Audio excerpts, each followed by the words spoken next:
સાહેબ, કાલે એક કાર્યક્રમમાં આપ અને ગેનીબેન સાથે હતા, ચર્ચાઓ પણ થતી હતી.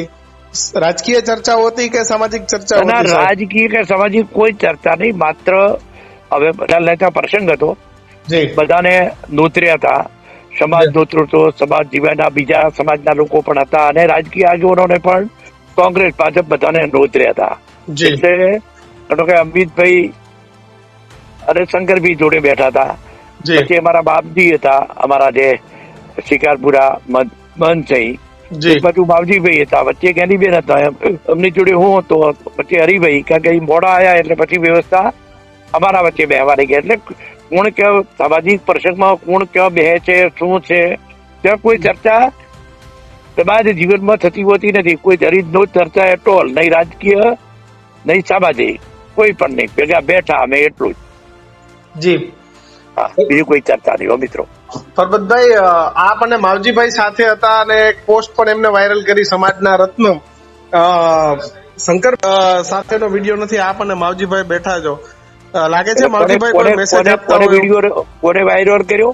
માવજીભાઈ એક એમના ઇન્સ્ટાગ્રામ પર એક વિડીયો મૂક્યો છે જેમાં આપ અને માવજીભાઈ બધા આગેવાનો જમી રહ્યા છો, એમ લખ્યું છે સમાજના રત્નો એમ. અને મને ખ્યાલ નથી હો મિત્ર. એમાં શંકરભાઈ ની ગેરહાજરી, એટલે કોઈ માવજીભાઈ કોઈ મેસેજ હતા ને? શંકરભાઈ જમવામાં શંકરભાઈ અમારી ડેરીની બોર્ડ મીટિંગ હતી. જી.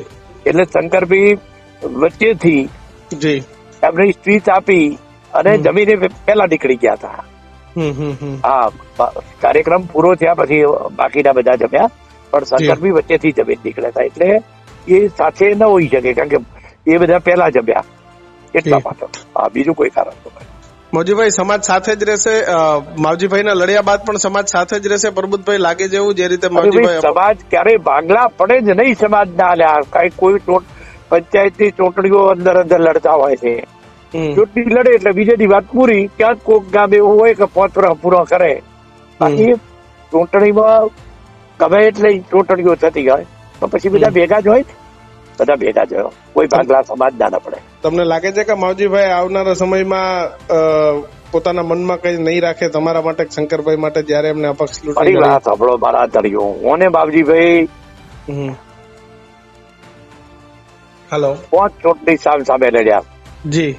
2 વાર અપક્ષ લડ્યા છે મારા સામે બાપજીભાઈ. 12 પણ અપક્ષ, અરે 7 પણ અપક્ષ હતા, 17 પણ અપક્ષ હતા, 95 90 ની અંદર એ જનતા પાર્ટીમાં હતા, હું કોંગ્રેસમાં હતો.